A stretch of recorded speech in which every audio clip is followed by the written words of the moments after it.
আসসালামু আলাইকুম রহমতুল্লাহ বারাকাতুহু। এই যে একটা মসজিদ, আমরা নামাজের জন্য এখানে নামছিলাম। তো নামাজের জন্য নামার পর এই যে তালা মারা, একটু আপনাদেরকে দেখাতে চাই যে ভিতরে কিন্তু অনেকগুলো দরজা আছে। গাজীপুর একটি মসজিদ এটা। আমরা নামাজের জন্য আসার পর এখানে নামাজটি পড়তে পারলাম না। দেখা গেছে যে এই বারান্দাটা খোলা থাকতে আমরা এখানে নামাজ পড়ে সামনে যেতে পারতাম। একটা মসজিদ অল টাইম মানে মানুষজন নামাজ পড়তে পারে সেই সুবিধা, সেই ব্যবস্থা রাখার দরকার। আমি গত বছর এরকম একটি ভিডিও দিয়েছিলাম, আপনারা অনেকে দেখেছেন।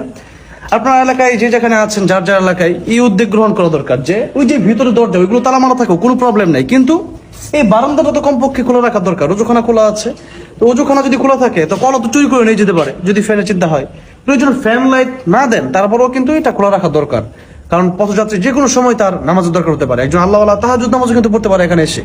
তো সেই জন্য মসজিদ শুধু এলাকার কয়েকজন মানুষ পাঁচ ওয়াক্ত পড়বে সেই জন্য না, যে কোনো মানুষ যে কোনো সময় এসে যে কোনো ওয়াক্তের নামাজ এখানে এসে পড়বে। সেই জন্য মসজিদের বারান্দাটা যেন খোলা থাকে। এই ভিডিও সবাই শেয়ার করে দিবেন।